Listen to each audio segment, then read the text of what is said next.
Hello and welcome to another update video about BNB. Just a quick update because not much happened since the last update. BNB is still holding above the reliable support level of $230. With reliable, I don't mean that it will definitely hold. It's more like that as long as it holds, there is a reliable chance that it rallies in a third wave. But this doesn't really highlight anything about, okay, it will hold or not. It's more like, okay, below that level, probabilities will shift significantly towards the more bearish option, which is the red wave count highlighted here on the chart, which would head into the direction of long-term support around the $150 level. Yeah. So we've got here a wave 1 to the downside in the bearish count, a wave 2 to the upside, which peaked in April. This would be a third wave to the downside now. Should get a fourth wave and a fifth wave in the more bearish interpretation. It would still be overall bullish as long as the $145 to $150 range is holding. That is long-term support. Below that level, there is literally nothing bullish left. Yeah, it's now pulled back to the last main fib level, the 78.6 retracement, which is normally relevant for this yellow bullish count, the more direct bullish count, which is a wave 1 to the upside, then a wave down, a B wave up, and now a C wave down. However, I have no compelling evidence that it has bottomed already. The reason is, first of all, this possible C wave created a double bottom with the A wave low. In most cases, the C wave would go below the A wave. So here I have no compelling evidence that it has really bottomed. Also, the reaction to the $230 level, I mean, it did react to it. Yeah, so we had a bit of a small reversal candle and an engulfing bullish candle, but it has failed to follow through to the upside on the daily here. So it's just moving in a choppy way. Also, the move up looks fairly corrective. You have a lot of overlapping price action.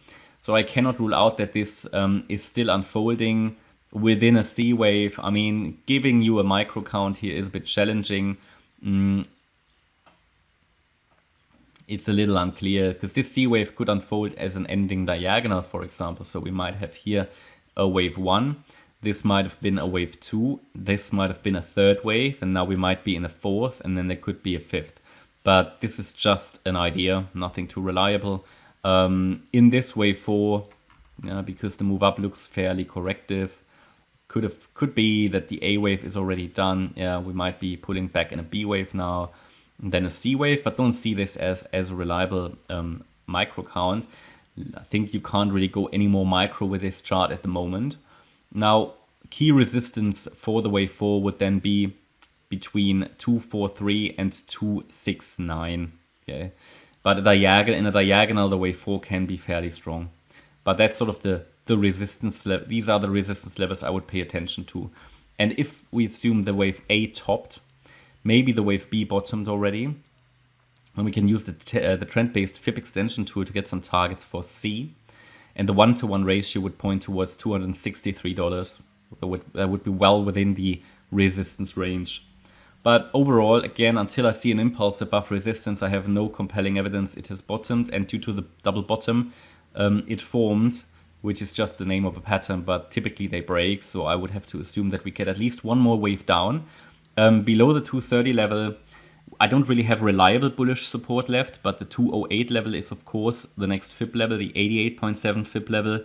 There's always a chance to, let's say, protect the bullish scenario, but just note that in, I would say, 85 to 90% of cases, the setup fails below the 78.6 retracement. Okay. That's my update about BNB. I hope you liked the update. If you did, please hit the like button, leave a comment and subscribe. And if you really like the content, then please check out the channel membership. Thanks a lot for watching. Bye-bye.